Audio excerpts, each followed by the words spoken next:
Welcome back, everybody. We'll get it together. We're having quite a time of it. I think a lot of it has to do with the traffic going on in the United States. Everybody calling their father. Are you calling Dad? Anyway, we're about to delve into the world of remote viewing. It's a fascinating world. As I think you all know, the power of the mind is, I think, the most fascinating frontier that we all have in front of us. The power of the mind is perhaps, I know this is a strong, outrageous statement, but I think the power of the mind may turn out to be the most powerful force in the universe. You think that's too strong a statement? I don't.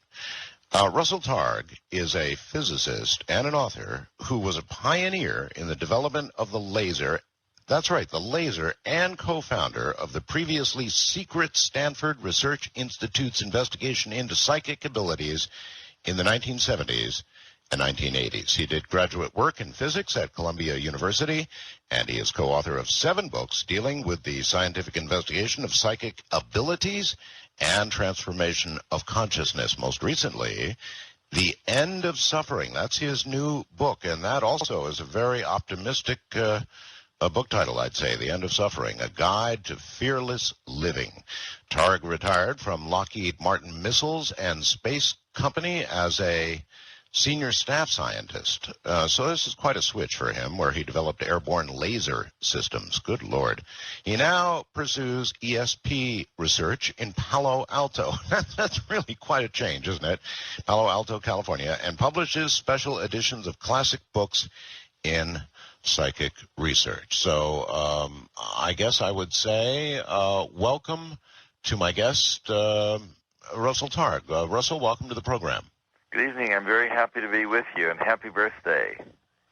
Thank you very much, Russell, from all the way in the Philippines. It's great to have you back on The End of Suffering. Russell, tell me about that. The End of Suffering. How did you pick that title and why? Well, I could have called this book Why Bother with ESP. As you mentioned, I'd written 6 other books about how to get in touch with a part of yourself that's psychic, and it began to be clear to me that everyone now knows how to get in touch with their remote viewing, their psychic abilities, and the question is, why do that? And in this book, I try and encourage people to move from their day-to-day meat and potatoes activity and move into the spaciousness that's available to them so they can participate in what you were describing, experience their mind as the most powerful element in the universe. And after you get in touch with your psychic ability and move into this peaceful, loving space, you catch on to the fact that you couldn't just be a physical body. It's the idea Russell, that if you look in the mirror... I'm sorry. Do you agree with that statement? I mean, what I said was kind of outrageous in a way, but we're going to do a break here in a second. I've come to the realization that, Russell, that really our minds may someday prove to be the most powerful force in the universe. Do you think that's possible? I think that's correct. You think that's correct? All right, I'll tell you what. Later. I think you're on the right track. All right, hold it right there. We're going to do our break. We'll come right, the most powerful force in the universe. We'll be right back.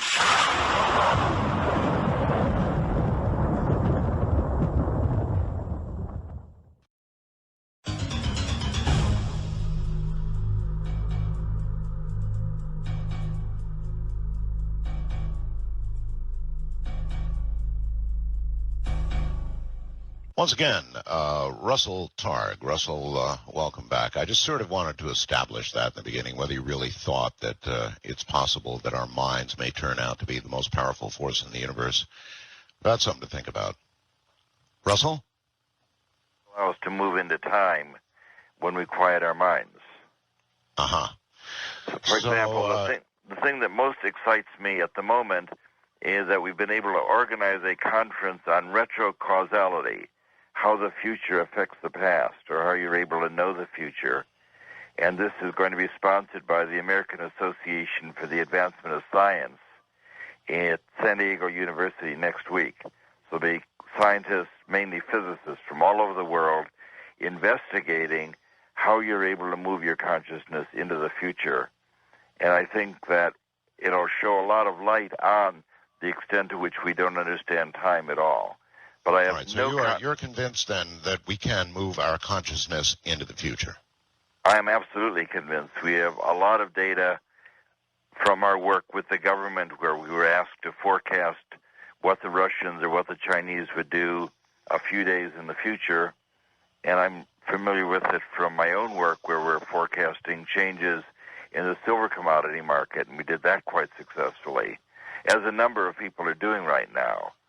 So there's no doubt that not only can the future be known, it is known, and we have the opportunity to expand our awareness to participate in that.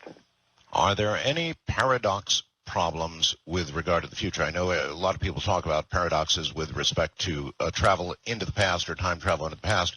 Why would there not be paradox problems involved in the future? In other words, if you know silver is going to go and you in some way take advantage of it, for example, and make a lot of money, any problems involved in that?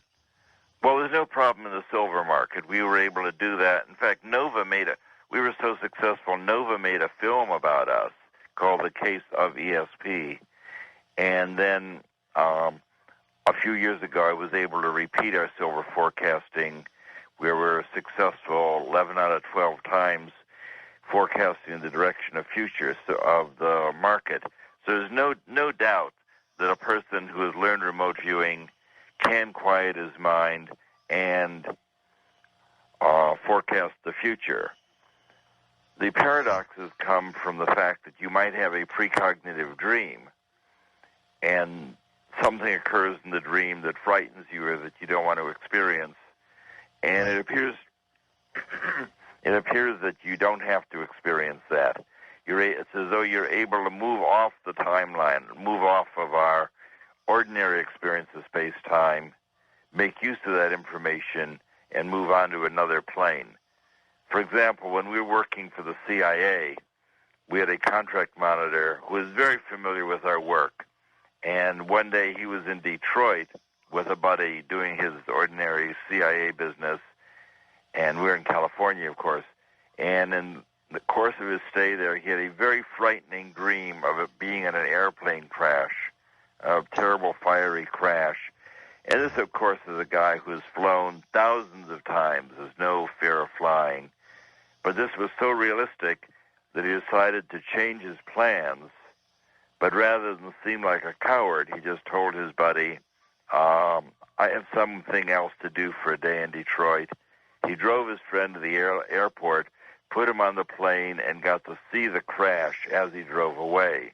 Oh, my God.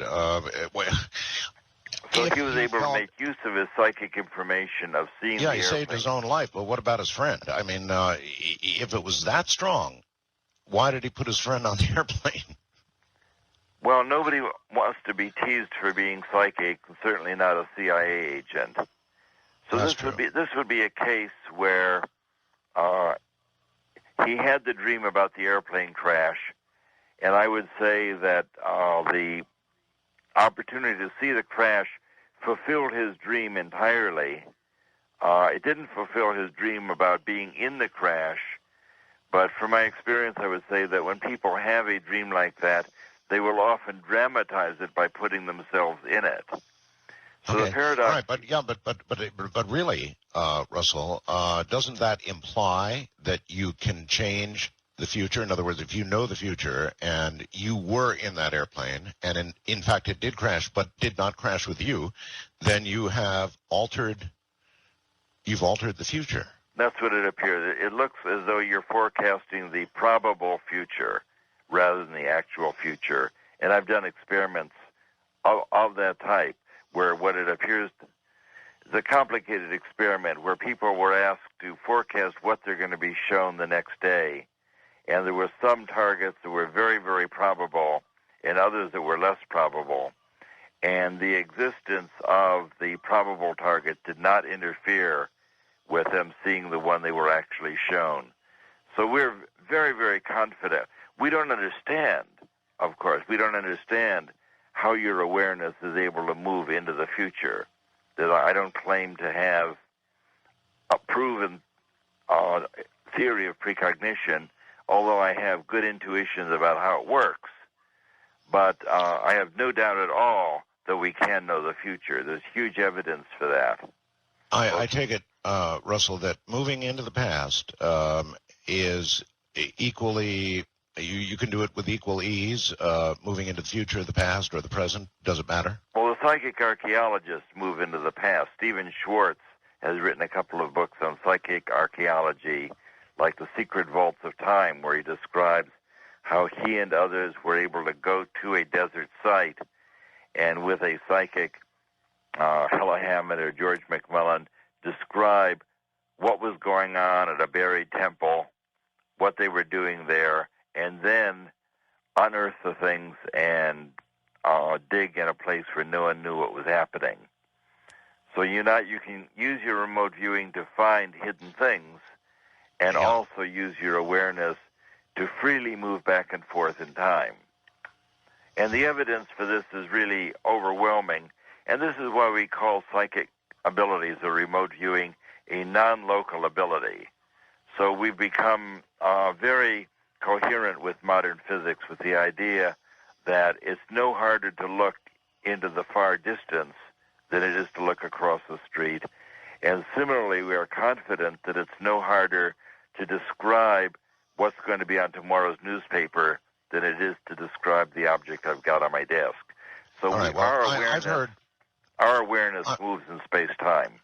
All right, but I've heard from many psychics, of course Ed Dames and others, I might add, that trying to identify when a specific thing is going to happen. You mentioned an airplane crash, for example. Well, that could have been tomorrow, or it could have been next year, or it could have been 10 years later. So how does one come up with the specific timeline? I've understood that's a real problem. That's a good question, and that's correct. If you ask me, when is something going to happen, there are no signposts, there are no mileposts on the timeline. So it's very hard to say when something is going to happen. On the other hand, if you have a dream showing that something did happen or will happen, then you can make use of that information. It may not happen tomorrow. It may happen a couple of days later. But in general, if you have a precognitive dream, it pertains to what's going to happen in the near future. And we teach people how to recognize which dreams are precognitive, because one of the things you have to do is learn to separate your ordinary anxiety, wish fulfillment dreams from dreams that have this unusual clarity or bizarre elements.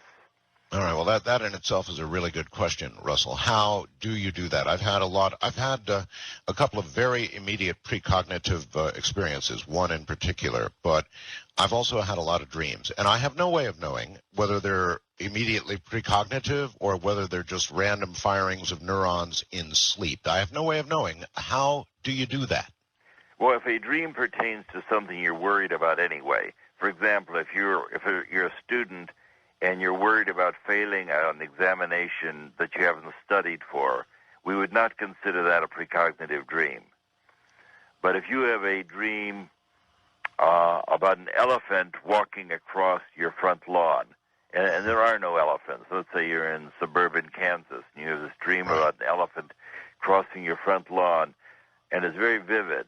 The fact that it's so bizarre and so unusual and so vivid, that would be a good one to tell your wife or tell your partner about, that I had this unusual dream, because it's the very unusual ones that are the ones that are most likely to occur the next day. All right. And the game I play is that you don't get credit for precognition unless you've told someone about it. All right. Well, the one that I had, Russell, was overpowering. It was something that I absolutely could not ignore. In fact, I actually tried to ignore it, and it came washing over me like so many ocean waves, just pounding on me. It was so strong, and it was while I was wide awake. It was not while I was asleep. Now, have you heard of that before? The opportunity to experience something washing over you is an indication that it really is a precognitive dream. The more extensive interaction you have, it's like an out-of-body experience. In remote viewing, there's a kind of continuum from our nice simple sanitary remote viewing that we would do in the laboratory, where I'd ask someone to tell me what you see on your mental screen. And then there's a continuum to going into the distance and interacting with another person, where you can bring with you the emotionality or sensitivity or sexuality and have a very profound experience at a distant place. And the more involving your dream is, the more likely it is to actually be precognitive. I want to mention, in The End of Suffering, I have a chapter on learning how to discern which dreams are ordinary wish fulfillment dreams and which one really carries information about the future. All right. Russell, I want to ask you a question, and hopefully get a good, honest answer from you. And I know it's tough because remote viewers, I suppose, are somewhat, I don't know, competitive, and I guess that's a natural thing. But Ed Dames claims that he has developed a method for, identifying the physical location, the exact by coordinate physical location of an event or an item, and B, he claims that he has now come up with some method of identifying specifically when something is going to occur. Are you at all familiar with these claims? Do you have any comment on them? Well, I have comments on a lot of that. I've been following Ed Danes' work for many, many years, and especially on your show and elsewhere, and he's made lots and lots of claims about where things are and when things are going to happen, and he says that he's 100% correct, and to the best of my knowledge, he has never forecast or described anything that was actually correct. So I encounter his students who are in fact pretty good remote viewers, because remote viewing is very easy to teach, but I have no reason to believe his claims, because his claims have never been put to the test in the past. Now, with regard to finding things by coordinate remote viewing, now that was our bread and butter activity for 3 decades at SRI. So there's no doubt that if you give somebody geographical coordinates, then they can describe what's going on there. I mean, one of Joe Mc Moneagle is probably the outstanding remote viewer in the world today. When he was working with us, the government gave him coordinates of a building in the Soviet Union. And he looked at that and drew pictures, which I have, where he showed them building an absolutely enormous submarine, a submarine 500 feet long. And everyone thought that was ridiculous. First of all, nobody's ever seen a sub that big, and it was a quarter mile from the ocean.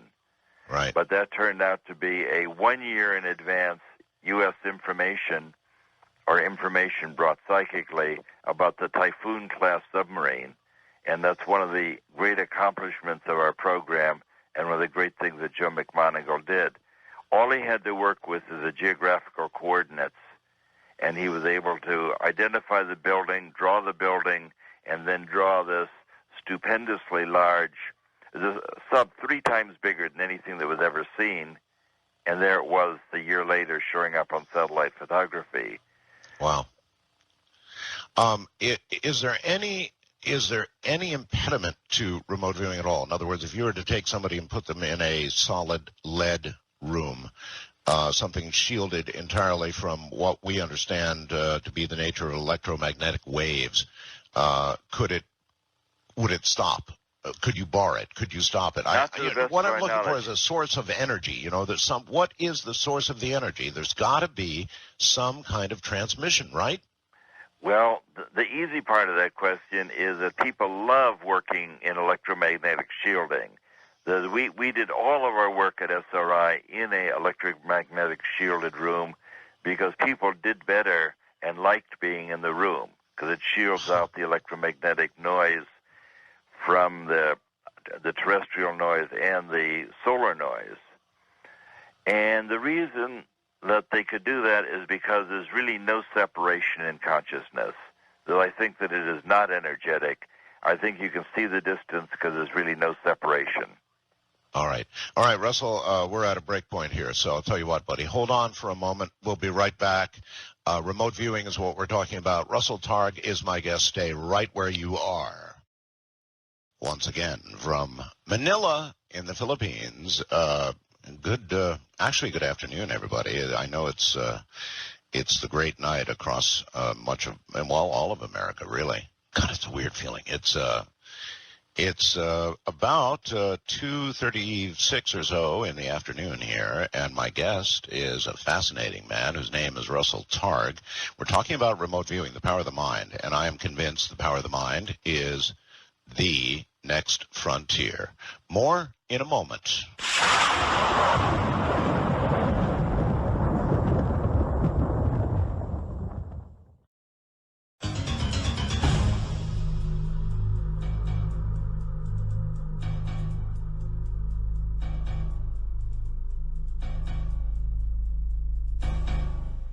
Once again, Russell Targ, his book, of course, his newest book is called The End of Suffering. That's a very, very, very interesting title, I think, Russell. Is it really possible that we could end suffering? That's quite a claim.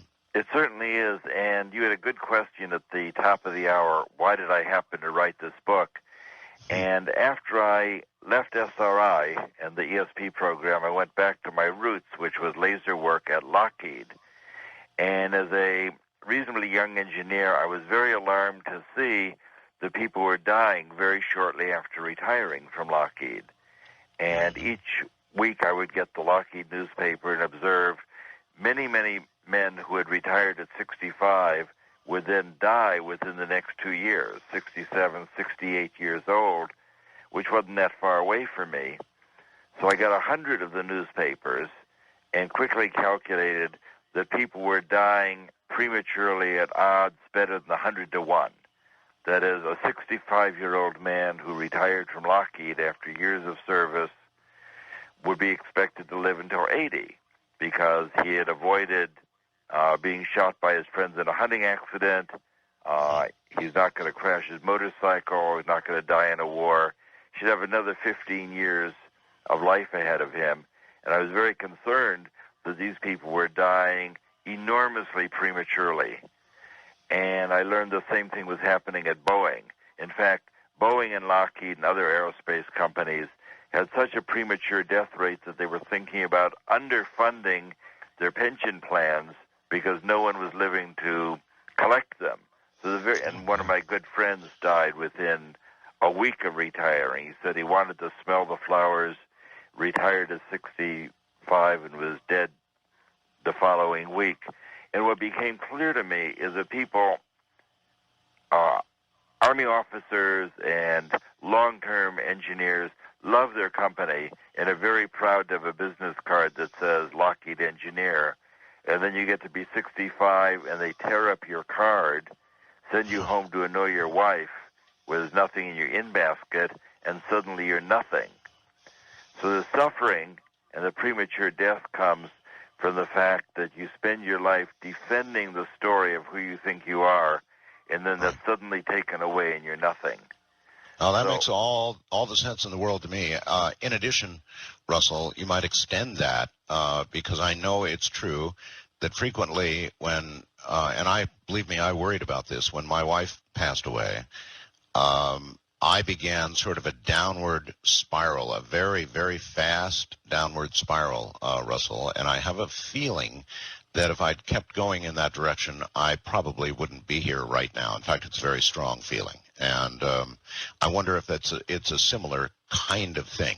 It's absolutely similar. There's a lot of data for things like cancer and multiple sclerosis, which are often autoimmune diseases, that if you lose a beloved partner or lose your job, and frequently both of those occur, you're extremely likely to get sick or get one of these fatal illnesses because you're, in the case of losing a job, you lose your identity.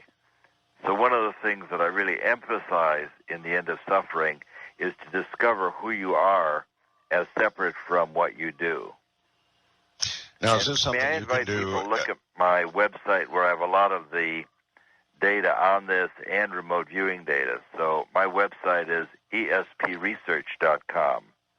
All right. Is this something that you can do, Russell, prior to, for example, retiring, prior to losing your partner, or is it something you can do when that happens? You better do it prior to that, because when you lose your job or lose your partner, you're really in shock. That is, my wife died a number of years ago, and I was very depressed about that. And I was also changing work. I was moving from psychic stuff to the laser work, so I was in great transition. So I'm very fortunate to marry my new wife, Patricia, and I'm quite happy resuming the remote viewing, and she inspired me to write the End of Suffering book. But it's important to have resources. That is, I quit Lockheed after a dozen years, but I was passionate about understanding psychic abilities and communicating and teaching people how to do that. So I had lots to do even after I left aerospace. But we encourage people to, first of all, find a way to quiet their mind. It's absolutely critical that you get involved in some process that allows you to do what the Buddhists call mindfulness, which is going into transcendent knowing, and we can talk about that later, but getting an idea that who you are is not what you see in the mirror in the morning. And then, all right. Unfortunately, a lot of people don't do this prior, Russell, to an event taking place like retirement or losing a partner, particularly because you have no way of knowing usually when that's going to occur. At least I certainly didn't. So for those who don't have that advance warning, how can they begin immediately the process of recovery? And I mean real recovery, not just sort of still living, but really looking forward to life ahead and all the things that are going to keep you alive. How do you do that?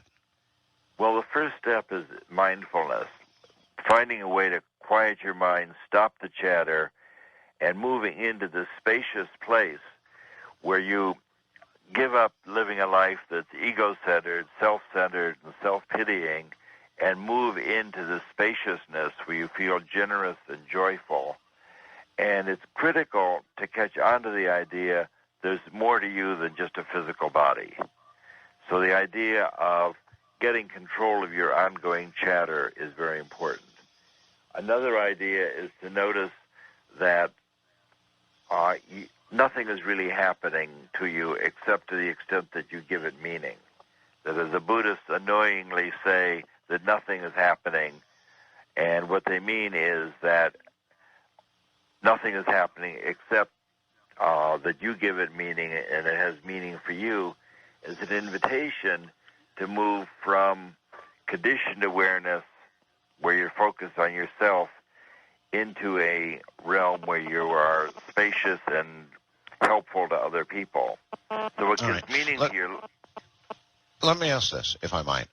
You've mentioned now Buddhism several times and the quieting of the mind.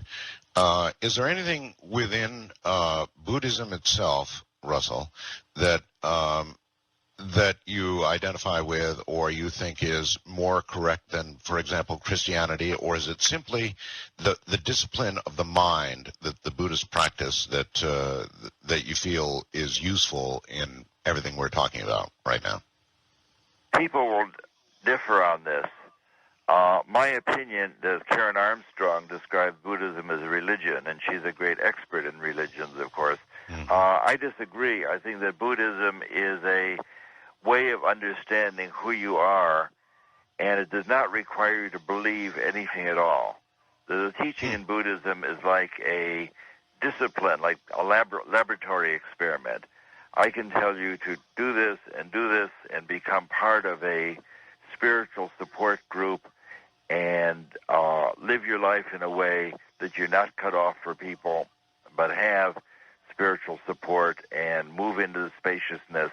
I'm not asking you to believe anything, but it's like a chemistry experiment where I say, if you will do this and then do that, come back to me in 6 weeks and let me know what you're experiencing. Are you feeling better? So I think that Buddhism is very, very helpful. They have a 2,500-year-old technology that tells people how to quiet their mind. If you look at the Dalai Lama, for example, almost everything that is said to him by a serious interviewer makes him laugh because he recognizes that the interviewer really so misunderstands his own self and the world that the Dalai Lama hardly knows where to start answering the question. Yeah, very interesting. So, again, recapping, there's nothing necessarily about Buddhism itself that you must believe or you must practice, or you must not necessarily become a Buddhist, but their practice of quieting the mind, their practice of self-knowing is of value. There certainly is a difference between Buddhism and the worldwide Judeo-Christian view. Buddhism teaches that the divine or the spaciousness is within you. In the Judeo-Christian teaching, you tend to feel that God is omniscient and omnipresent and in heaven, and you're puny and small and down here, and your goal is to climb from down here to up there. It's a dualistic view where you, the priest or the rabbi or some other intermediary will help you get from your meat and potato state to the divine state. The Buddhist argues that not only are you divine, the flow of loving awareness that's within you is who you are. You don't have to go to some other place. You already are a divine being, and you can experience that. Okay, so there really is, with respect to remote viewing, there is no specific religion that adds anything other than the kind of training of the mind that the Buddhists do. Is that fair? That's right. I want to be clear. I'm not saying something silly. I'm not saying that remote viewing is a spiritual path. The thing that remote viewing did for me, it's as though I had 10 years of spiritual training from the CIA. I get to sit in the dark for a decade helping other people get in touch with the part of themselves that's psychic. And what became crystal clear to me is that I could reside in this spacious, loving state rather than the hurly-burly state I experienced on my motorcycle. All right, you made a comment about Ed Dames, to your knowledge, not be. Okay, Russell, once again, sorry for the interruption. You made claims about Ed Dames not necessarily being correct. I'm wondering, Russell, what kind of claims you could make about the U.S. government program itself and its success rates. How successful was it? Because after all, it was ended. Well, there are a number of ways you can measure the success. The easiest one to say is that it's very hard to get money from the government, as any listener would know. And we were supported for 23 years by some of the most hard-nosed people in the government, the CIA, Defense Intelligence Agency, Army Intelligence, Air Force Intelligence. And we were given $2 or $3 million a year to do more or less the same kind of thing. So that year after year, we would provide information that was useful, operational information to these government agencies. And the way you can tell that we were doing something useful is that year after year they kept giving us money to continue giving them information. And after a few years, they set up a similar program, or we helped them set up a similar program in Fort Meade, where you had dozens of Army intelligence people learning to do remote viewing based on our training quite a number of other people. And I'm happy to tell you about finding submarines and bomb tests and so forth. But one of the interesting things that your listeners might like to know is there are more than 1 million Google sites dealing with remote viewing now because remote viewing is very easy to learn. So when you ask me about Ed Danes, I'm confident that he can teach people how to do remote viewing because anyone who's experienced in remote viewing can teach it. Their main function of a remote viewing teacher is to give people permission to make use of an ability he already has. Mm-hmm. And of course, the people who come to Ed want to be able to do this. They really want to be able to remote view. So it's kind of like a hypnosis subject. If somebody volunteers to be hypnotized, why they've got a far better chance than somebody who says, look, you can't hypnotize me, nor do I want to be hypnotized. That subject is not going to be hypnotized for the most part, right? That's right. And I've recently been involved for the past year helping somebody do financial forecasting. And in the course of that, I ran across many people who had Danes were taught how to do remote viewing. And his students do as well as Dave Morehouse or Paul Smith or Skip Atwater. There are quite a number of people from the Army program, including myself, who's teaching remote viewing. And students of all of us do quite well, because what we're doing is showing people the moves, giving them permission to do it, and then telling them what interferes with psychic ability. And most people are able to do remote viewing surprisingly well. And that's how we were able to support ourselves for all those years. Yeah, okay. What about this? What about the other side of remote viewing? The one we only sort of touched on at the beginning of the show, and that's when I said it may turn out to be the most powerful force in the universe. You know, I did these series of experiments. We've talked about it before. They shocked me. They surprised me. They even scared me a little bit. Let's talk for a second about remote influencing. Now, that would be the ability to cause somebody to either believe something or to do something from a remote location. Is there anything to that presently? Is it being researched? Is it going to be possible or not? It is being researched, because the most interesting part of remote influencing is the ability to do distant healing. And there's now very strong evidence, largely initiated by my daughter, Elizabeth Targ, who's a psychiatrist, who showed that people from all over the country could pray for her AIDS patients. She had 60 AIDS patients. 3 of them were receiving prayers or good wishes or ministrations from healers or energy healers or spiritual healers from all over the country, and 30 of them received no such prayers. And it turned out the 30 men who were everyone's very sick, but the 30 men in the prayed for group had much better outcomes, fewer opportunistic illnesses, fewer trips to the hospital, better self-report, and so forth. And this was published in the Western Medical Journal, and similar work has now been done successfully, funded by the National Institutes of Health.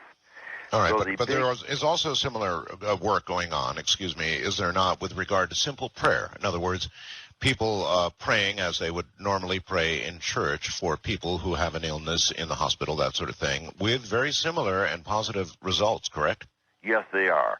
But it works better if you have experienced people praying for you. Then so-called congregational prayer is not so successful. If you have a whole church full of people asked to pray for a whole group of people that they don't know, that is much less efficacious than having individual experienced men and women praying for people whose picture they have where they can focus their attention. That works very well, and there's a lot of data on that that's been published on the efficacy of distant healing. Okay, Russell, if you can distantly heal somebody, can you distantly hurt somebody? You can certainly affect the thoughts that a person has at a distance. For example, if I quiet your mind, if I quiet my mind, I can send you a picture.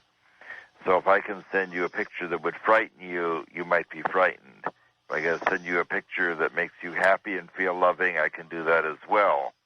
So there's no doubt that the thoughts of one person can affect the thoughts of a distant person, for better or for ill. It is indeed. From Manila in the Philippines, Southeast Asia, I'm Art Bell. Good morning, good evening, good afternoon, wherever you are. My guest is Russell Targ, and he's written a book called The End of Suffering. And actually, you know, as it was sent to me, it says The End of Suffering, ? Russell says we really can actually end suffering. End suffering. Can you imagine that? End all suffering through, I guess, through remote viewing. We'll find out more in a moment. We'll be right back.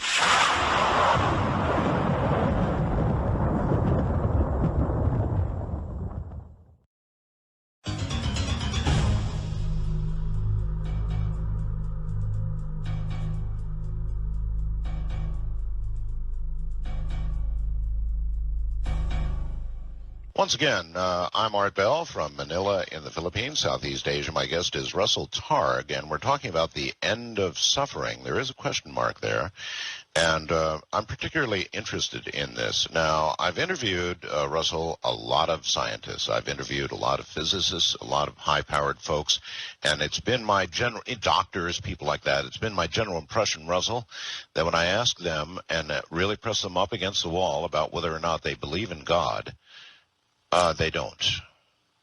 So I guess I'll impose that question upon you. Do you believe in God, life after death, you know, the way it's described in the Bible, all the rest of that? Well, that's a multi-part question. I think that it's foolish for a person to say they don't believe in God, where we know that God is an experience that takes place in consciousness. If someone says, when I quiet my mind, God comes to me, fills me with love, and gives me the experiences of the divine, I would be stupid to tell them they're not having that experience. So I think that as a scientist, I have to agree that if somebody says that they are experiencing the divine presence, that their life is filled with this flow of loving awareness, that they experience God personally, I have to believe that they experience that because it's something that occurs to them. Well, but as a scientist, why do you have to believe that? In other words, people are telling me they're having the experience, and that experience. In fact, Pierce once wrote a paper. C.S. Pierce wrote a paper called "The Neglected Proof for the Existence of God," and his argument is that for thousands of years, intelligent people, including mystics and scientists and others, have the experience of God, and they all describe they have the same experience. And he felt that this commonality among all countries, all people, and all times, that people have the experience of the divine, makes it obvious that something like that is going on. All right. Does that make sense? All right. It does. It's in my opinion, it's not absolute proof. It's not absolute proof. Well, what it proves is that a lot of people have this experience of transcendence, and we feel that these people appear to be onto something. With regard to survival after death, I think the evidence for that is becoming very strong. There are two sources of information that make me pretty confident that some aspect of ourselves survive. Part of that is the work with mediums from the previous century, where people like F.W. Myers would write about experiments he did with mediums. Right. One that I write about that I'm very familiar with from his book, Human Personality, where he sent his servant with the name of a person in an envelope and went to the medium, who was Mrs. Verrill in London. This is 1900 or so. And the servant said, "My master would like you to contact the person in the envelope."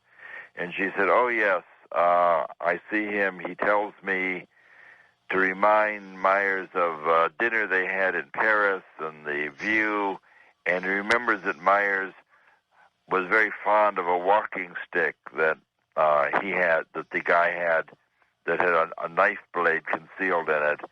And the spirit said to the medium, 'I don't need that anymore, but if you tell Myers to go to my mother's house, it's in the back of the closet.'" And that was the end. So that sounded to me like a long-distance phone call from the dead. Myers went to the person's mother's house. The cane was in the closet, and she gave it to him. So this is a case where the medium couldn't have known all this information. She didn't know who the person Myers was looking for, and she was able to enact and replicate the behavior and mode of speaking of Myers' deceased friend. So the evidence. What about electronic voice phenomena? I've done an awful lot of work, and I've looked at some people's work in this area, Russell, and it's incredible. It really is incredible. I wonder if you've looked at it at all and what your impression is. I've looked at it just a bit, and I'm not an expert in that, so I really don't want to. I know there are a lot of people passionate about it. the data that I have seen has not been good, and in writing to the people who are doing it, they say, oh, yes, you haven't seen the good data, you should see our data. But the survival experiment that I'm really excited over is one that two German psychologists have just published in the British Society for Psychical Research. So get this, these two psychologists are chess players, so they wanted their medium to find a deceased, strong chess player to play chess against a living, strong chess player. Wow. So the medium did find a deceased Hungarian player who died in 1950, and being Hungarian, I've forgotten it. It's a complex name. I've forgotten his name. But through the medium, this deceased grandmaster played a lengthy game with Viktor Korchnoi, who I do know is a Russian grandmaster who was a contender for the world championship. And Korchnoi, the living grandmaster, played a game lasting several years and 60 moves against the deceased Hungarian. And in the middle of the game, Korchnoi said, I don't know who's going to win. This game is so complex, it's hard to tell. And the guy he was playing against through the medium was famous for playing very complex games. In the end, what was the medium famous for? Was the medium a chess player? Was famous for helping people in Germany talk to their dead friends. Medium was a lady who wasn't a chess player at all. Oh, okay. So we sent, my brother-in-law is Bobby Fischer, the world champion. So we sent all these moves to Fischer in Iceland, and he had to agree that anybody who could go 60 moves with Korchnoi had to be playing at grandmaster level chess. Wait a minute. Your brother-in-law's Bobby Fischer? Yes. Really? Now, there's a fact I didn't know. My God. Well, that's fascinating. That is some proof. That's the brother of my former wife who's deceased. Right. Bobby is alive and living in Iceland. Right. I had heard that. That's absolutely amazing, and I guess that is a kind of a proof. And to be honest with you, I, too, believe in life after death. But, Russell, I'm a pretty hard-bit guy. I mean, I want to put my hand on it. I want to be able to prove something. That's going at least part of the way. There's no question about that. The thing that's strong about this is that this shows that a medium can give you not only information, but can communicate an ability. That is, a medium who is given information still couldn't play grandmaster level chess unless she was in touch with that information. It's not like where's the... See, if she was super psychic, she might have found the knife cane for Myers, clairvoyantly scanning the world. But there's no place for her to go other than the mind of a grandmaster to be able to play chess like a grandmaster. So I find that really one of the very most strong. That if I had any doubts, which I really didn't from reading Myers, but if I had any doubts, this experiment would have convinced me that some aspect does survive. All right, but it also implies consciousness, right? In other words, full consciousness would be required to put together a chess game. There's no question about it. Because they asked him all kinds of complicated questions about how come he lost in Mar del Plata, and he gave information about his girlfriend that interfered with his chess game. All sorts of personal information that had to be verified through complicated research. So I found it a very convincing story, of which there are quite a number, as you know. There are also stories, Russell, about people providing modulation techniques. In other words, multiple tones with which the dead can actually modulate a voice. I don't know if you're familiar with that work or not, but I find it absolutely... You know, this electronic voice phenomena, and people occasionally will get so-called phone calls from the dead, where you pick up the telephone and you have a message on your answering machine from somebody who's deceased. And Scott Rogo actually wrote a book called Phone Calls from the Dead, or I guess a chapter in his book on survival. So that phenomena is pretty, many people have had that experience. And what it shows is that we don't understand the nature of who we are, and we also don't know the nature of time, because these deceased people give all the impressions of continuing to exist at another level or in another dimension. But if you can play chess with somebody, that shows a high degree of continued existence somewhere. Okay. All right. Well, you're absolutely right. It certainly is convincing. What about out-of-body experiences? I've interviewed any number of people about OBEs, and is there a relationship to what's done in remote viewing? Is OBE sort of a step along the way, or does it utilize the same, I don't know, realm, I guess would be the right way to put it? In the out-of-body experience, you just bring more of your sensitivity and emotionality and sexuality and whatever you're comfortable with to the remote viewing experience. At SRI, we did not want anybody to have a bad trip. For example, we didn't want to have somebody go out of their body and then complain to the management that those physicists separated my consciousness from my body and I can't get myself back together. We didn't want to have that experience. So we just ask people to do simple things like quiet your mind and describe what you see on your mental screen, which is something that almost everyone can do. In the out-of-body experience, I've had an out-of-body experience using the Monroe Institute technology, right, where they put you in the box and let you listen to hemisync music and noise in your ears, and that allows you to dissociate. And as an experienced remote viewer, I can describe things in the distance pretty well. But in this case, I really had a quite involving experience where I was able to go and visit somebody, describe what she was doing, what she looked like, what she had on, that she was dressed and ready to leave the house. And I had full what we call mobility at the target. That is, things looked crystal clear to me.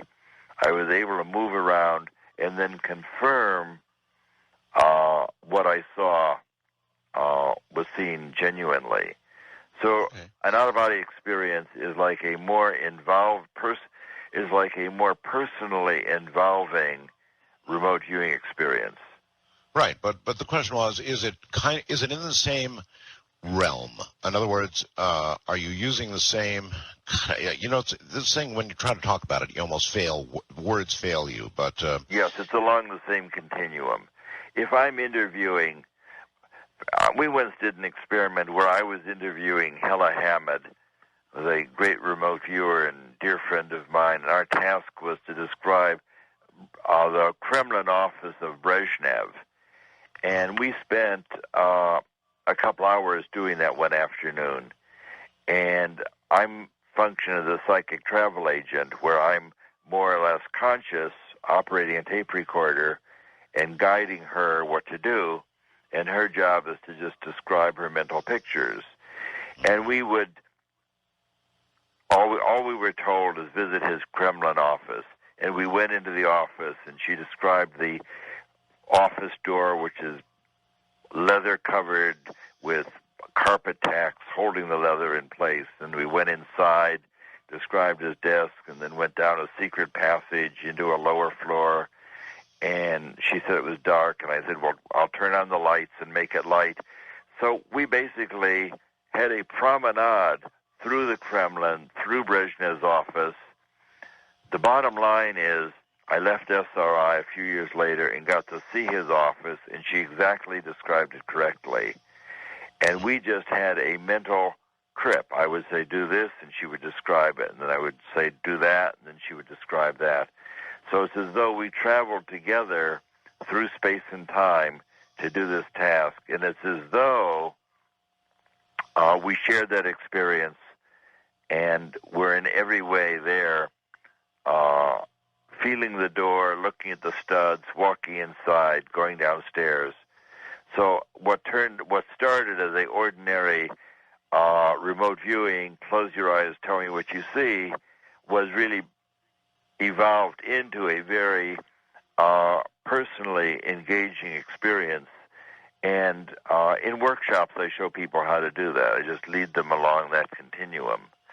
So I would say if all of this is so, Russell, then why would it not be true, or is it true, that in remote viewing sessions, the dead are encountered? I think of death, in fact, maybe that's a good question. Is death itself a non-local experience, environment? And if so, then why would you not be bumping into those who had already passed in remote viewing sessions, or is it possible? You come up with very tough questions. In my experience, our remote viewing has always been very focused. The short answer is we have not run into deceased people. Okay. I once had a out-of-body experience where I ran into some strange things that we can talk about. But in general, people doing remote viewing are focused on a particular task. And generally, deceased people don't, in my experience, deceased people don't drift into other people's activity. Along with that, let me again give my website, because somebody did write and ask me a good question. So my website is espresearch.com, and if you write to me, then I can probably answer your question on the air. And somebody did write to me and wants to know, basically, does remote viewing make you crazy? They wanted to know, does remote viewing open you to attack from other people? And the answer to that is no. Remote viewing, on the contrary, gives you the tools to recognize what are your own thoughts and what come from another place. Because the cardinal idea in remote viewing is to learn to separate the psychic signal, which pertains to your intentionality, what you're looking for, separate that from the mental noise, which is memory, imagination, analysis, and anything else that comes streaming in. So remote viewing is really remote viewing is an intellectual activity that gives you tools that promote mental health. All right. Let me ask this. If the dead or those who have passed do not drift into a remote viewing session, is it possible that if a remote viewer specifically wanted to look at that realm or find somebody who had passed, that it could be done? Or is this something you have simply not considered yet? Well, certainly a lot of people function as mediums that is quiet their minds and have the experience of a deceased person, and we generally call them mediums. The remote viewing can do a lot of things, but it probably doesn't do everything. The remote viewing generally deals with the ordinary so-called real-world space, can look into the distance and can look into the future, but in general, a person doing remote viewing isn't asked to communicate with a deceased person. We have the ability to do that, but it's generally not part of what we think of as remote viewing. Okay, well, that was the question, whether you actually had the ability to do it, and apparently you do. Listen, hold tight, Russell. We're at a break point, so stand by, and we'll be right back to you. From the, I almost said high desert, but it's not, is it? It's Southeast Asia, the capital city of the Philippines, Manila. I'm Art Bell, and you're listening to Coast AM. Yes, indeed, from Manila, the Philippines. Here I am. Good afternoon, everybody. Actually, it's the middle of the night back there, isn't it? I've got Russell Targ on the line. He's a remote viewer. And we're talking about, we've kind of drifted into an interesting area, and that's life after death, and whether or not there's any connection with remote viewing. I'm very, very curious about that. As you know, I'm very curious about the entire subject of life after death. So more of this and much more in a moment.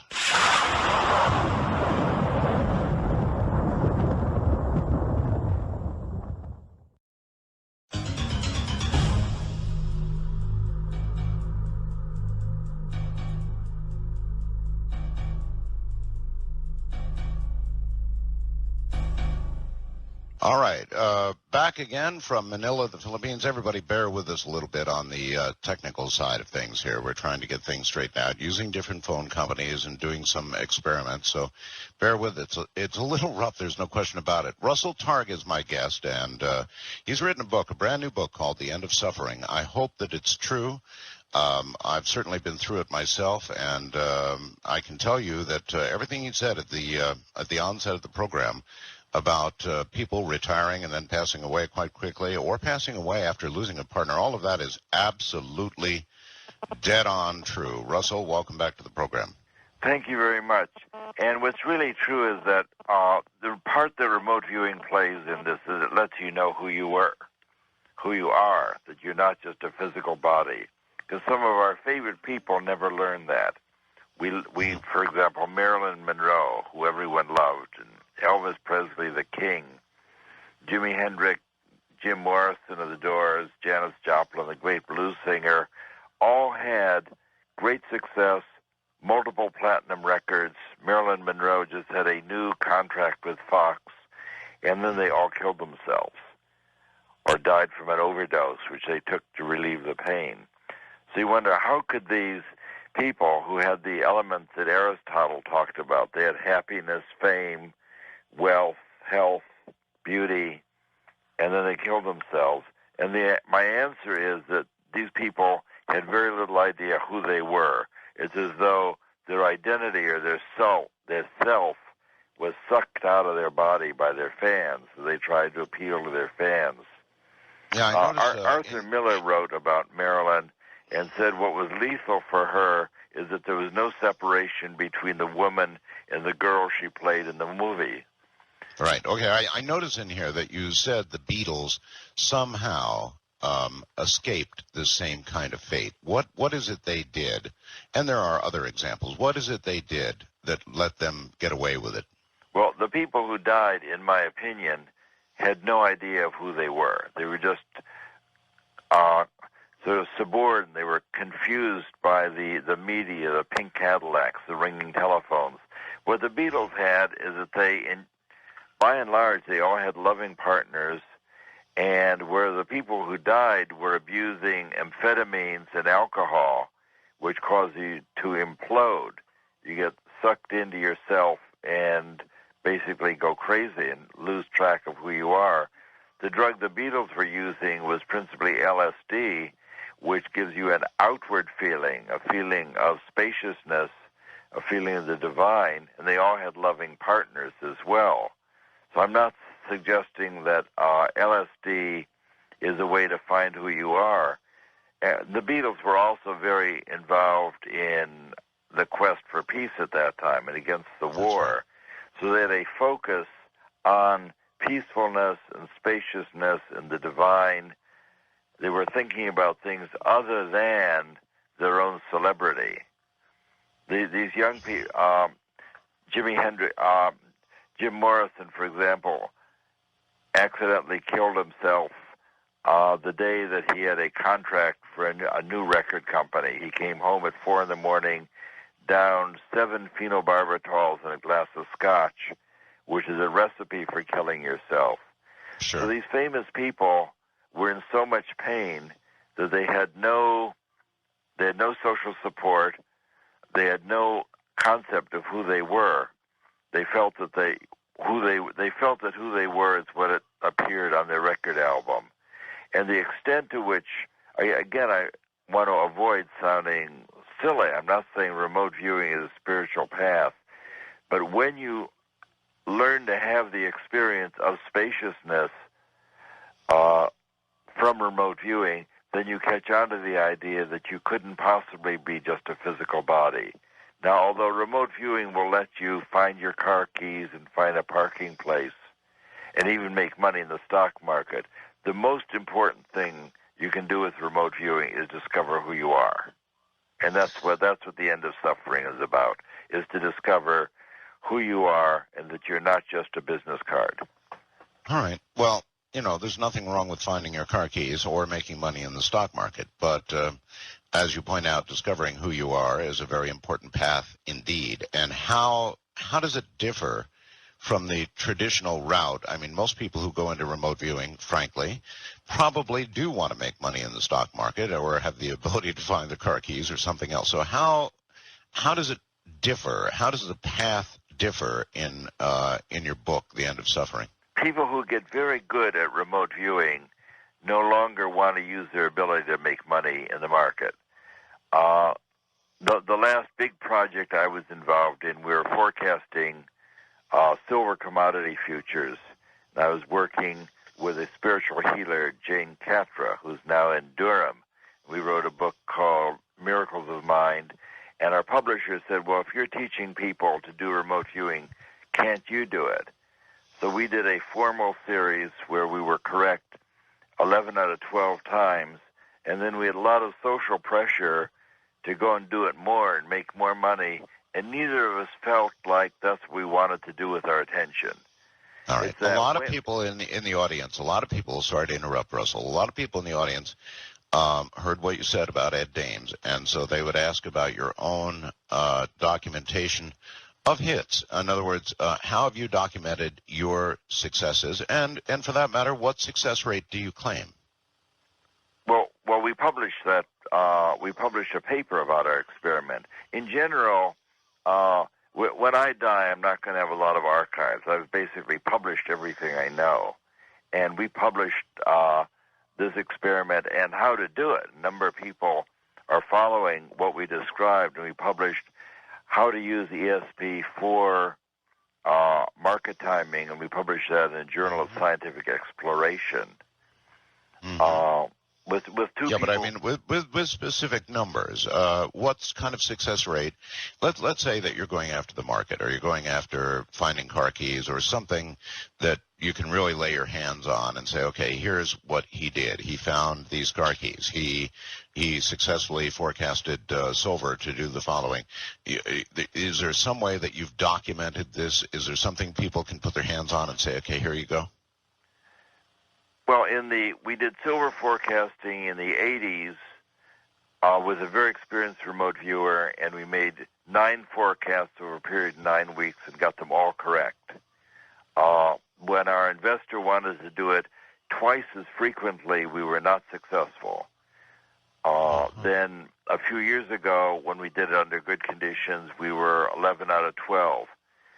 Now, I wouldn't say that everybody's going to have that kind of rate of success. At SRI, describing things for the government, we were correct about 2/3 of the time.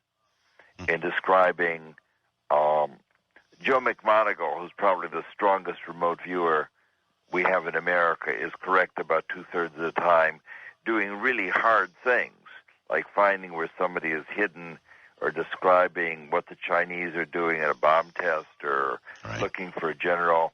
He does that correctly about 2 out of 3 times.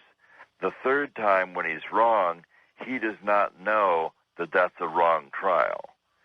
So I wouldn't bet a large amount of money on any given remote viewing trial. But Joe, why is Joe that much more successful than others? We don't know that. We had a lot of very successful people at SRI. There's Hella Hamid was very successful. She was brought in as a so-called control subject, had never done remote viewing, and I taught her how to do it. Ingo Swann taught everybody how to do remote viewing. He invented remote viewing as we do it, and Ingo is very successful. We had a number of other people. Paul Smith was very successful in the government program. Pat Price was outstanding. And I probably I interviewed Ingo Swann, and he's an amazing man, but he's also reputed to be, I think, one of the best psychics in the country. So, in a formal study we did at SRI, where Ingo had to describe a binary test describing what we were going to show him the next day. This is something that Ed May did. And in 100 trials, Ingo was correct 80 out of 100, which would be a absolutely outstanding success rate. Oh, yes. And all of this stuff is published in archive journals. So the things that we did that were remarkable with Joe was things or Ingo, for example. Ingo was once asked to describe what was happening at a particular site, not today, but 4 days from today. And it turned out to be a Chinese atomic bomb test, which we, of course, didn't know. And Ingo went on to call for colored pencils, because what he wanted to draw was a beautiful, colorful pyrotechnic display that was going to be seen 4 days from now. And it turned out the CIA could tell from that the bomb test they were interested in China would take place but would fail, because what Ingo saw was what you get from burning uranium and not from an atomic bomb. So Ingo was able to cast his attention 10,000 miles to the west and 4 days into the future and very accurately describe what was going to happen there at that time. All right. Modern physics. I'm very interested, Russell. What modern physics, I think, is kind of drifting toward this whole non-local aspect of things. Absolutely. Modern physics has given a kind of credibility to what we're doing, because the Buddha said 2,500 years ago that there's no separation in consciousness. Right. But when you quiet your mind, your soul, your awareness, your Atman is one with all of physical and non-physical space. That's a 3,000-year-old idea that modern physics has finally caught up with. And I mentioned at the very start of the show that what excites me is a conference put on by the American Association for the Advancement of Science in San Diego, University of San Diego, dealing with how the future affects the past, deals with retrocausality that allows, for example, if you have a dream that comes true the next day, I mentioned an elephant, you have a dream about an elephant in the garden, and then an elephant shows up the next day. For most of us, this is Saturday night, so I would say that the elephant that shows up in the garden Sunday morning is the cause of your dream the previous night. Mm-hmm. So what this scientific conference is about is how the future affects the past, the extent to which we're in a spider web where the future is tugging on the present to actualize the future. Is it possible to remote view one's own death, Russell? And if it is it possible to either prevent it or in some way change the inevitable outcome? I don't know if you can forecast your own death. You can certainly forecast what's going to happen the next day. Now, I mentioned earlier that a contract monitor had a dream of an airplane crash, and he didn't take the plane. And in a public blog, somebody said that was our good friend Kit Green, who was our contract monitor, and is a open retired CIA employee, and it was not Kit Green, so I wouldn't want to hurt his reputation. He did not allow his friend to die, and he was busy doing other stuff as a physician. But I can understand that perhaps at one time you might not take the flight and you might let your friend go, but I'm sure the next time that would occur after that kind of an experience, you'd stop your friend from getting on the plane, whoever it was. That's right. Once you're validated and confident that that's going to occur. Now, I had an experience once where I was riding my motorcycle, and I began to worry about crashing the motorcycle because of wood in the road. I was just riding along on open highway in Palo Alto where I live, and I normally don't worry about anything. I'm a very experienced motorcycle rider. But I got to worrying about this wood, and I slowed down. As I came around a curve, there was a big 2x4 from a construction site laying right across my path. So I slowed down and just bumped over it instead of crashing. But I was able to psychically tell that there was a board in my future, and because I've learned to recognize those things, I made use of that information and not crash. Obviously so. Here's something for you, Russell. On the one hand, people tell me, perhaps not you, but other remote viewers certainly tell me, and I bet you would back it up, that you don't have to be a psychic person to do remote viewing. And yet, when you talk about the successes of so many remote viewers, most of the ones you're naming are quite famous psychics, like Ingo. Well, Ingo, they became famous psychics, as Ingo was a famous psychic. Hella was a control person brought in because she was not psychic. Joe Mc Moneagle was an Army intelligence officer and photo interpreter. He was not a famous psychic. One of the people I work with a lot was Gary Langford, who's a straight-up physicist working as a photo interpreter. My experience is that remote viewing is like a musical ability. Some people are virtuosos and will go straight to Carnegie Hall. Mm-hmm. Other people will practice and learn to play a little bit on the piano, and that'll make them happy.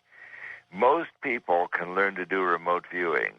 I have had surprising success sitting across the coffee table or the restaurant table, asking people to describe what I've got in my pocket for them or what trinket I have in my briefcase. And with the demand of the moment, most people can do that correctly. All right, here's another one for you. I inevitably get this question when I do a show on remote viewing, Russell, and that is a blind person. Let's talk about somebody, for example, that's been blind since birth. Now, this person is unable to visualize things because they have never seen things. So could that person remote view? Have you done experiments with people blind since birth? I did an experiment with a psychologist who was blind from an early age, and he was quite successful describing where somebody was hiding, and it was amusing because he said, I was interviewing him, and he said, I don't know where these people have gone, but my gut feeling is that once you're in this place, it's the kind of place you want to get out of as soon as you can, and where they had gone to was a police station. Now, which would, of course, been a correct way to feel. Ken Ring, who's a psychologist, has written a book about descriptions in out-of-body experiences given by people who've been blind from birth. And in his book, which I read, Kenneth Ring wrote about the very accurate descriptions that congenitally blind people have given from out-of-body experiences. Okay, so they might look at it or express what they see or feel in a very different way. All right, Russell, hold on. We're coming up on a break point here, so hold tight, and we'll be right back. When we get back, we're going to begin taking calls, so anybody who knows the number and would like to begin lining up to ask Russell a question, you're more than welcome. Remote viewing, the power of the mind. From Manila in Southeast Asia, the Philippines, I'm Art Bell, and you're listening to Coast AM. That's right. I'm actually an alien, folks. Welcome back. My guest is Russell Targ, and this hour we're going to obviously go to the phones and allow you to ask Russell a question. Bear with us, if you would, through the technical difficulties. We're kind of working them out as we go, and we'll get it all straight. So anyway, calls with Russell Targ, his new book, don't forget. This is really something I think that many of you who have gone through something like I have gone through or are perhaps nearing retirement might want to look into. It's called The End of Suffering, and it promises to prevent an otherwise seemingly inevitable outcome. With that, we'll be right back with Russell.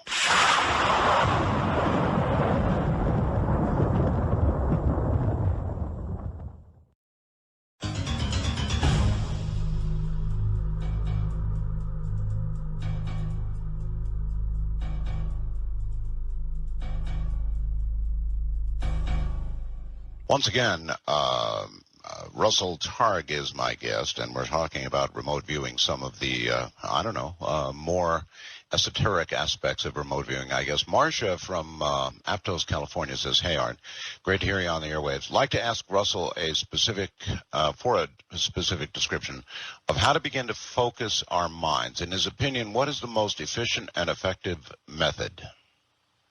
Most effective way to focus your mind is to find a way to stop the chatter.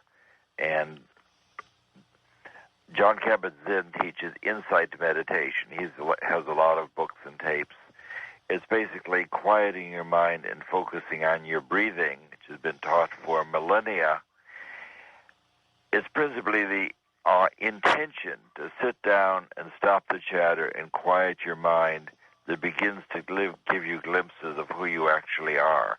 There are lots and lots of people teaching meditation, which is not something that I teach. I'm a meditator, but insight meditation or so-called Vipassana meditation, which is taught at Spirit Rock, is convenient for the caller. Spirit Rock is in Marin, and Jack Kornfield is a wonderful teacher. I spent 10 days in silence with him, which was a life-changing experience. Imagine me keeping my mouth shut for 10 days. If I can, let me ask you a personal question. Well, I've tried quieting my mind, Russell, and one of the things that I run into is I begin reviewing events in my life. I begin reviewing my own life. I guess that's maybe it's part of the process of quieting your mind. I don't know. What you learn is that in the beginning, when you start to meditate, ideas keep coming up, and what you have to learn is to not judge yourself, not to say I'm a bad person or that's a bad idea, but as you sit quietly for 20 minutes, you know it's just an idea, let it go. Ideas will always come up. It's universal, and you just let them go. There are two pairs of hindrances that the Buddhists talk about that are amusing, and they come in pairs. First of all, people get the idea, this is too hard to do. You've got to be a Superman. I could never do it.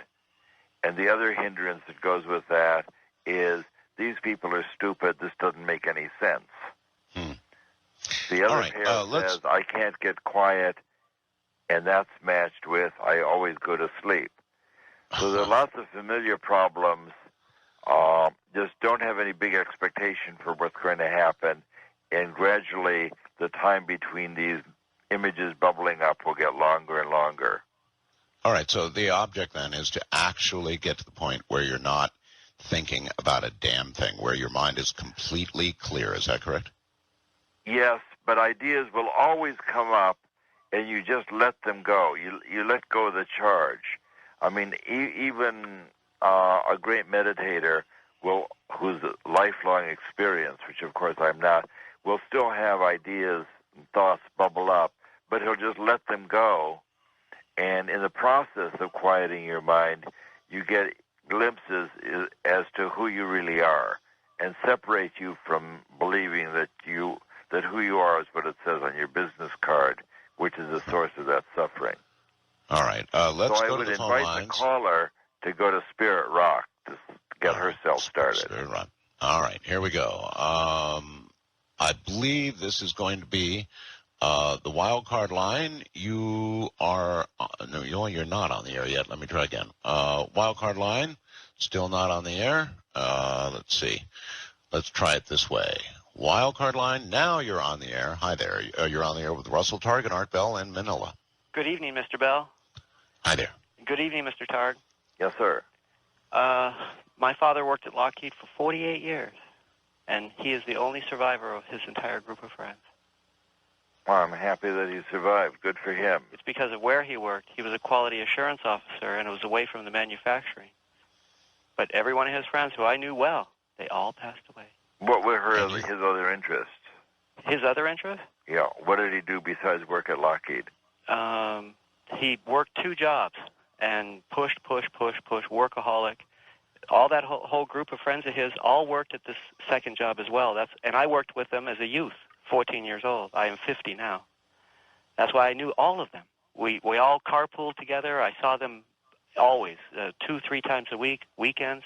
We worked at the sports arena at the LA Coliseum. Why do you think he survived? Why do you think he survived, caller, when others did not? Why? Because my father was a quality assurance officer and worked in that clean inspection environment, and all these other fellows worked around some of the experimental stuff in the composite this is when problems came, Okay. and some of the all right. I've got it. In other words, Russell, he's saying that his father, he thinks, survived not for any other reason other than he was not exposed to the kind of stuff that others were exposed to. You have a very different take on it. I would say that he found some other meaning in his life in addition to the work he was doing at Lockheed. Because I often saw people. I had an admirable friend who was a meditation teacher, and she would just float up and down the aisles. She was a little island of peacefulness by herself. That was really one of my inspirations. Then didn't participate, and it sounds like this fellow's father didn't participate in the ongoing craziness of the plant. That could well be. All right. Wildcard line, you're on the air with Russell Targ. Hello there. Hello, it's an honor to be on the show. How are you guys doing tonight? Just fine. I just wanted to let you guys know, astral projection, have you heard of it? Of course. Yeah, astral projection is a name that was given to this in the 19th century. Ingo thought to call astral projection or autoscopy, which is seeing yourself, to give it a more 20th century name called remote viewing.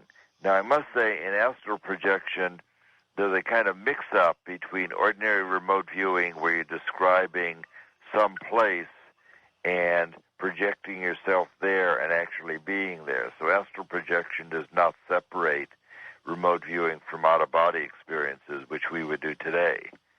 Yeah.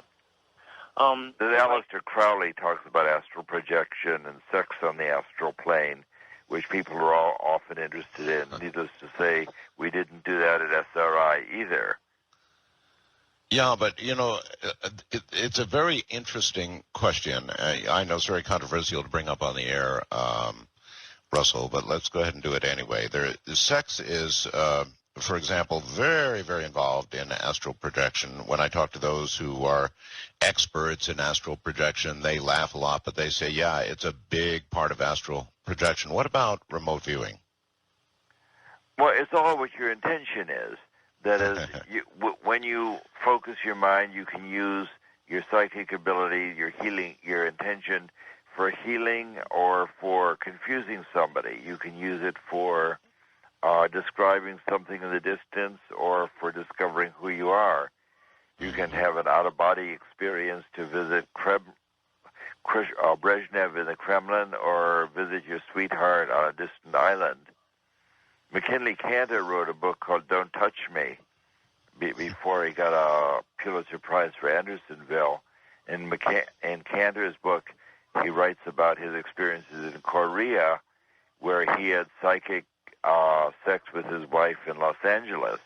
He described that very graphically, and he loved his wife, and they had passionate interactions, but it was a time difference that got her, because he was at night and she was trying to drive on the freeway, and her husband would come visit. I remember that one. All right. East of the Rockies, you're on the air with Russell Targ. Hello. Hello, this is Karen in Houston, Art. How are you? I'm very well, Karen. Thank you. Happy birthday. Thank you.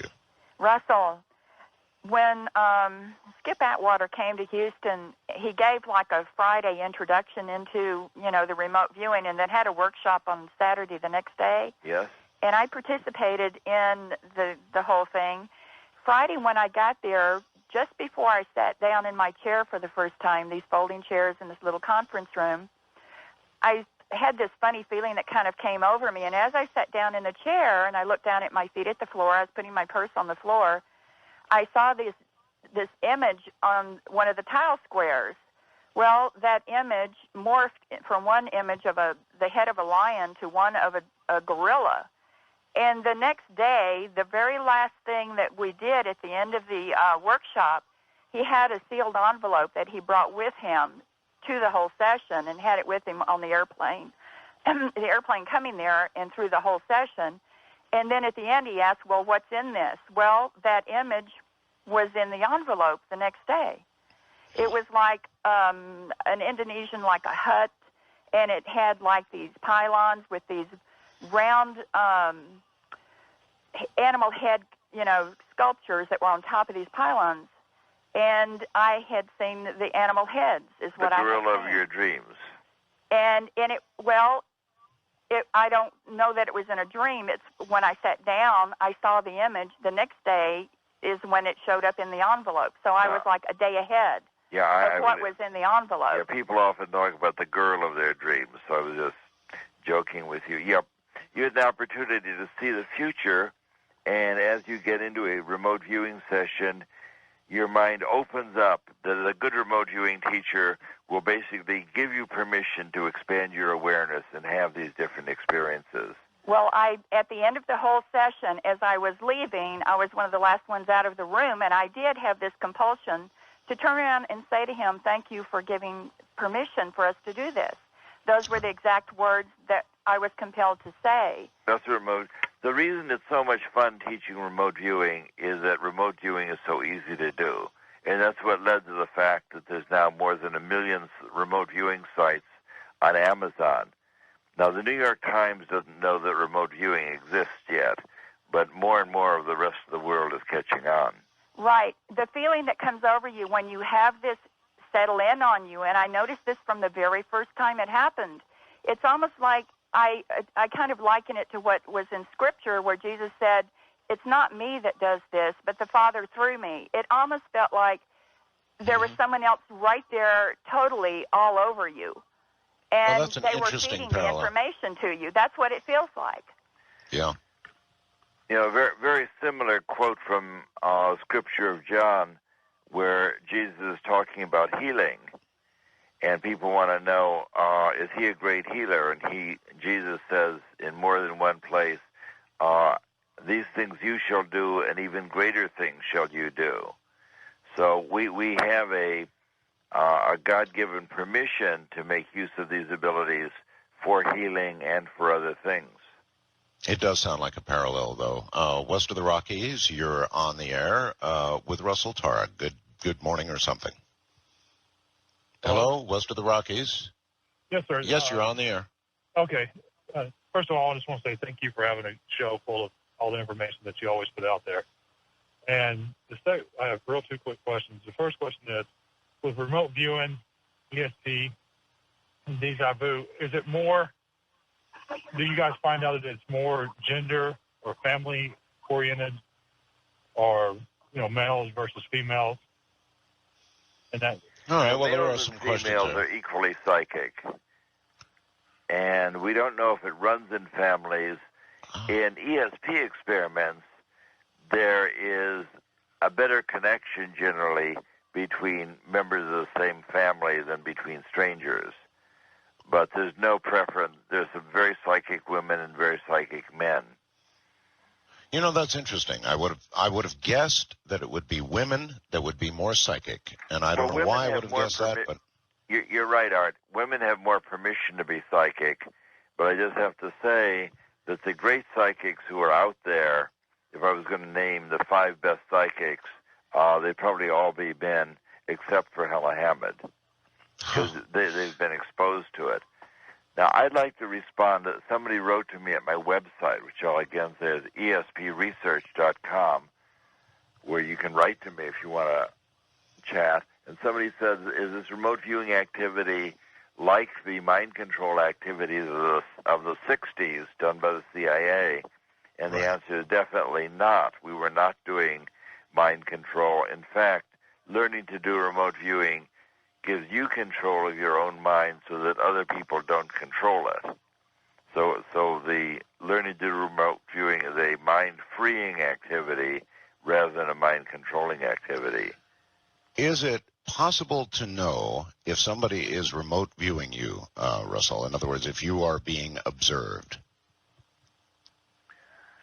Some of the time, I've had the experience of being very confident that somebody was looking in on me, but I think that in general, there's so much noise ongoing that if somebody wants to snoop on what you're doing, that you probably would not know that unless you're very experienced in making a practice of doing that. All right. First-time caller line. Go ahead. I'm sorry. First-time caller line, you're on the air. Hello? Hello. Hello. Hey, Art. Russell. Calling from Shea Hills, Washington. This is Aaron. Yes, sir. And I was listening to the show, and it brought me back to a time when it was, I'd say about 3 years ago, I had a series of dreams that started from January and ended in September that were about the most vivid dream I've ever had, to the point where it literally, I would come up out of my bed and I was searching for my steering wheel. It was a wreck dream. I would have, I'd be sitting in my truck driving along down this road, and there's trees off to one side, and it was kind of a drop off. And the first dream that I had that involved this was a very short period of time of me driving before I'm basically going off the road into the trees. From January on until about September, they would get longer and longer and longer, and I'd have like 2 or 3 of these dreams a week. I mean, they were super, super intense, almost like taking a section of time out of my life and reliving it. I mean, very, very intense dream. It stopped in September, about mid-September. That October, still hadn't had any dreams. I remember I was in the house. I was getting ready. It was late at night. I was going to head into town, see some friends. I went out. I got into my truck. And as soon as I sat in my truck, I just, boom, I knew it. That whole sequence from me being in the house for like 45 minutes to walking out and getting in my truck was the first portion of the beginning of that dream that I had. And in my dream, I didn't put my seatbelt on. So I threw my seatbelt on, and I've never, ever had that dream since.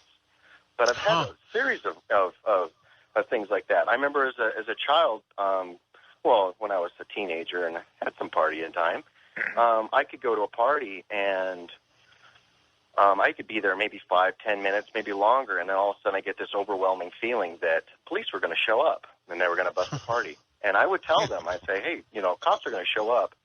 And out the door I would go, and I'll be back an hour, half hour.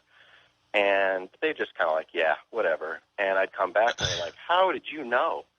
All right. Well, I guess you just knew. Well, the moral right? of the story is to pay attention to your dreams. That's right. It's a blessing that you were able to. I had a neighbor who told my wife that she had a frightening dream that she ran into a woman, and the woman was thrown up on the hood of the car, and our neighbor got to look right into the eyes of the woman she hit and revealed this whole thing to my wife. It was an upsetting dream that she had. And 2 days later, the woman, which she didn't know, of course, jumped out between cars, and she did, in fact, hit the woman, and she was thrown up on the hood of her car and looked into her eyes. So it completely recapitulated the dream. All right, Russell, we're coming up on a break here. We've got to hold tight, but that's incredible. Russell Targ and remote viewing are the subject. Good morning, good afternoon, good evening, whatever it is, wherever you are, and we virtually cover it all. I'm Art Bell from Manila, Southeast Asia, in the Philippines.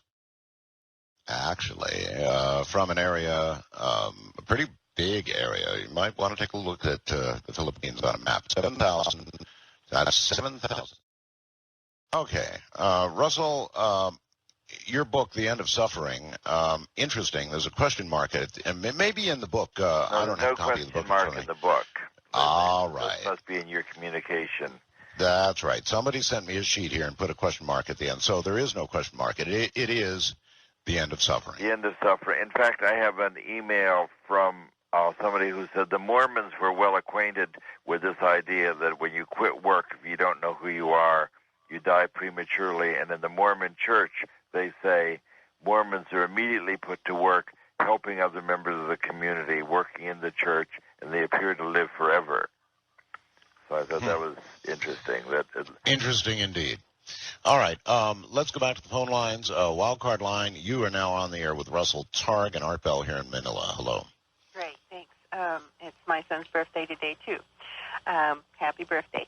I wanted Russell's response to the Catholic practice of willingly receiving suffering through the stigmata, for one, communion, where Jesus is brought into the transubstantiation of the Eucharist, the real presence of Christ's sacrifice on the cross. Talk about your time event. So I just kind of wanted to hear what he had to say about you willingly accepting our own suffering for the redemption of other people's evil that they do.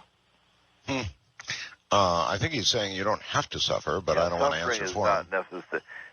There are many paths to experience the divine.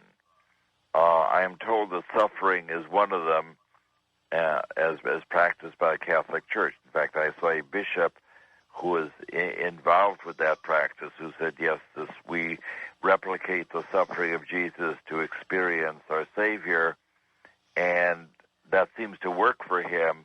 But there are millions of other people who feel that quieting their mind, experiencing the divine flow of loving awareness within themselves is a way to experience God, and suffering is not part of that or necessary. Yeah, I have a very hard time with the concept of godliness being right next to suffering. I don't know. East of the Rockies, you're on the air with Russell Targ. Good morning. Hello. Hello. Hi, this is Kathy in northwest Georgia. I wanted Russell's take on something. My sister and I have had the same dream the same night. One night, it was a very vivid dream. I could feel the rain on me. We could see the house, describe the house. Her fiancé came through the house at that time, and he's been having the same dream, same house for the last 12 years. Oh, my God. Well, I know that's that twins pretty weird. frequently will share a dream, because I know a pair of identical twins who talk to me about often going down to their father the next day and telling them about the dream they had. So we aren't twins.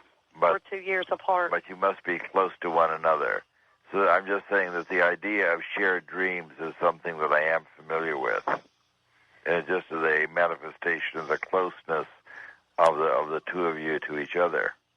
Yeah, but you know, Russell, it kind of sets up another question, and that is whether there's, we keep talking about the power of the mind. There must be some kind of signal, some kind of energy, some kind of transmission that's made. I mean, there's some medium, obviously, by which all of this information moves. We just don't know what it is yet. We can't monitor this frequency. We can't detect the energy, but it has to be there somewhere, doesn't it? Well, there's certainly a connection, and I think that these shared dreams come sort of from the geometry rather than from the energy. That's something that Archibald Wheeler said, that if we're going to understand consciousness, it's going to be through the geometry of space rather than through the energy. That is to say, our awareness fills all of space-time, both yours and mine. So we can experience each other's awareness. We can experience each other's consciousness because there's no separation from one to the other. And the reason that scientists say that is that it's no harder for me to know what's on your mind in Manila than it would be for me to know on your mind if you're sitting across the room from me. Since the distance doesn't interfere with our psychic contact at all, it makes it look like a non-local connection rather than an energetic connection. Right. Well, even if it's a non-local connection, though, do you feel that someday some physicist, some scientist is going to be able to come up with something that will be able to measure this energy, record this frequency, or in some way nail down how this communication is occurring? I agree with the last part. I think that a scientist will be able to explain how this communication is occurring. I think that precognition is a senior ability. I think that principally our awareness is free to move in time. We hugely misunderstand the nature of time. I think our understanding of time is really childish and incorrect. And I say that because we know for a fact that things in the future can affect us at an earlier time. So the idea of linear time is just doesn't describe what's going on. The future affects us even before that future is manifested. So that's why I'm so excited about this AAAS conference, talking specifically two physicists about retrocausality. All right. Let's go east of the Rockies. You're on the air with Russell Targ. Hello. Hi, this is Charlie. I'm a retired person in Ormond Beach, Florida, and I've been seeing things for years. And I want to know if what I'm seeing is possible. Is it possible to remote view the entire universe and its contents?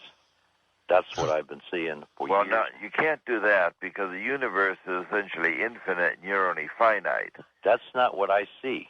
I see very clearly things. I see the dark energy is racing towards, in increasing velocity, towards the dark matter spherical end to man's universe. That's number one. I also see man's closest next in proximity universe to be in great abundance all around him, and that to be the atoms all around him. Yeah, I agree with that. You can when you say I can see the whole universe, a psychic can see anything he wants to see.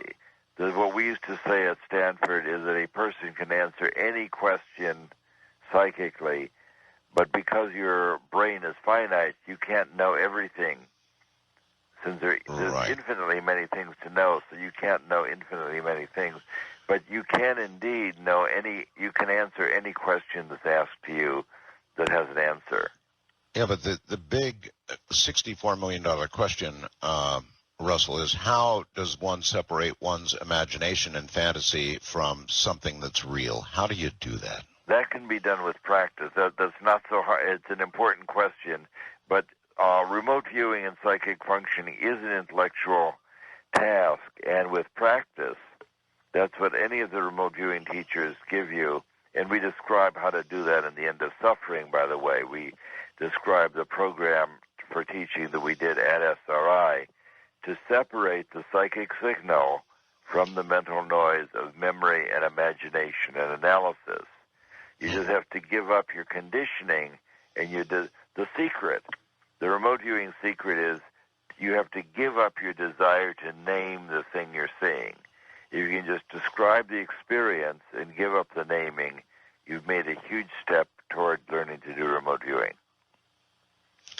All right, but in that process, as you're going through it, I've tried a few times, to be honest with you, Russell, and I get images and I get ideas and I get thoughts, but I can't know that I'm separating them in my mind. I can't know that it's not my mind just, doing what a mind does. And how, if you can give us, I know it's in your book, but if you can give me a sort of a 101 on how to separate fantasy. Learning to do remote viewing is a two-person game. It's very hard to do by yourself.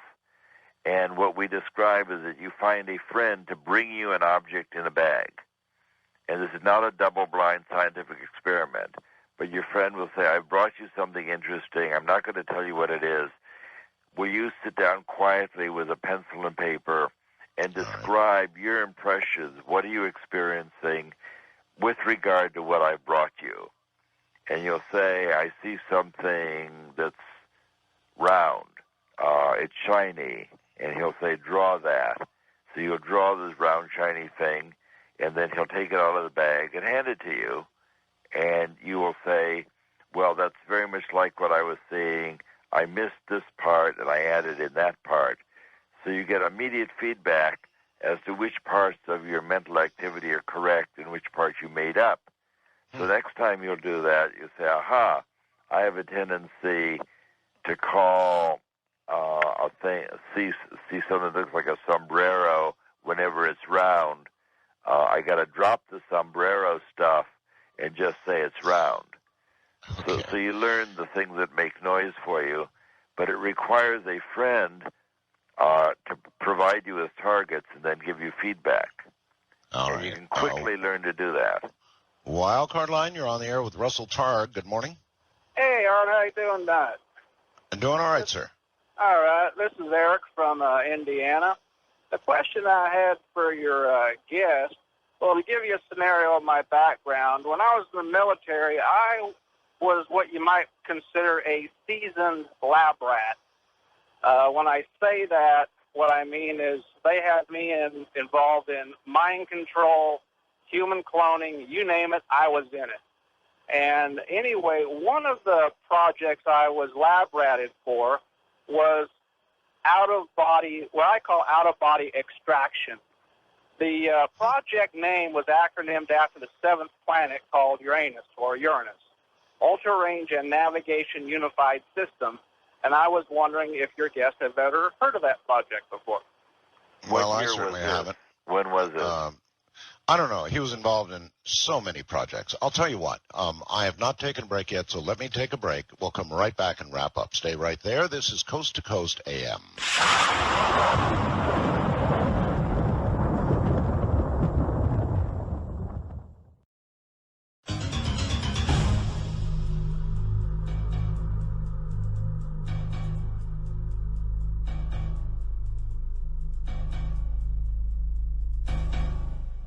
A caller whose name is Hugh from Richardson, Texas, says, hey, Art, I agree with Russell.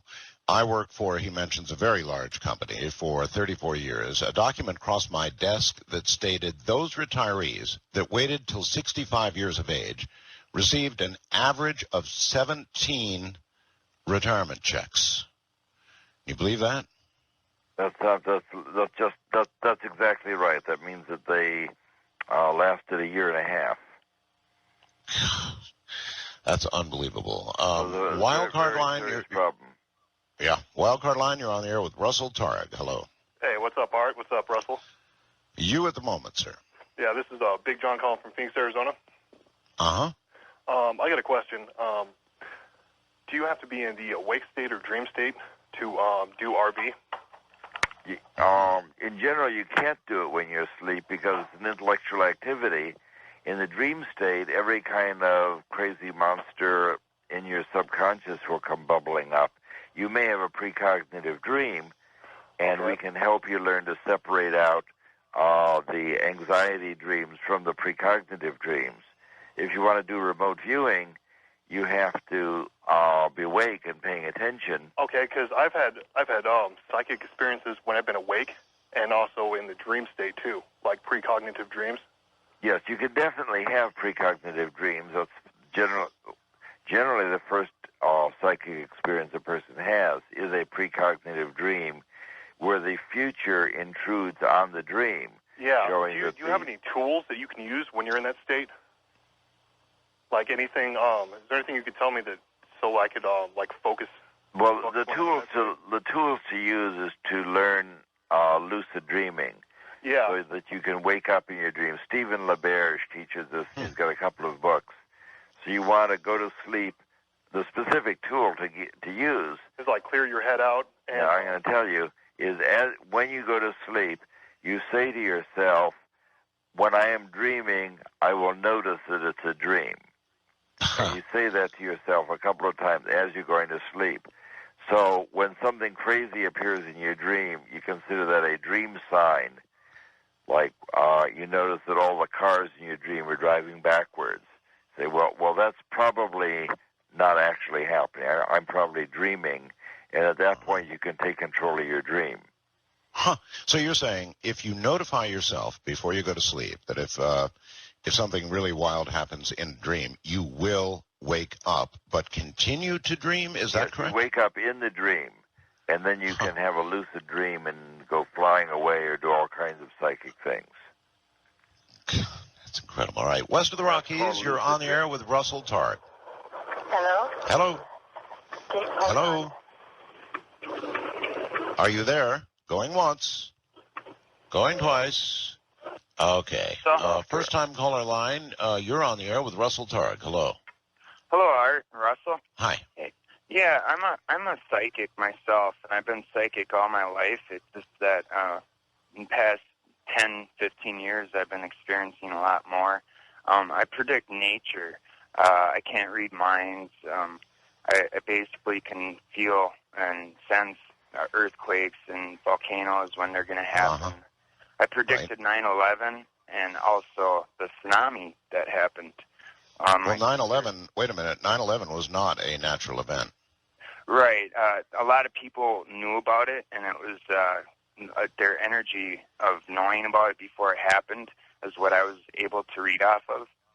I see. Well, I was about to agree with you on the natural events. I think, and Russell may want to comment on this. Russell, do you think there's a connection between large natural events like, for example, earthquakes, volcanoes going off, earth moving type events, and the human psyche or people consciousness? Will often know about these things before they occur, but what's not clear is whether they actually are affected by the thing before it happens, or whether they're precognizing what they read about in the paper.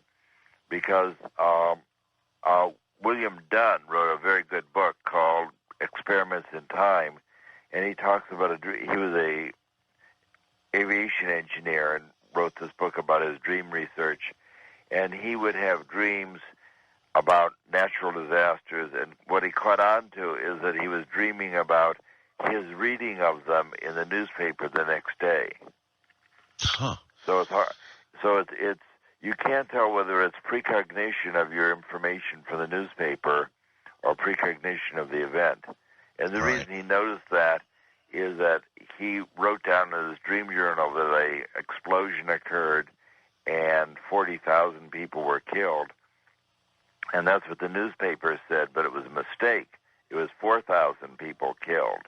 And the following week, the paper from where the distant place corrected itself and said, we didn't mean 40,000, we meant 4,000, but he had already recorded the error in his dream journal, so it was absolutely clear that he was forecasting what he would see the next day. That's remarkable.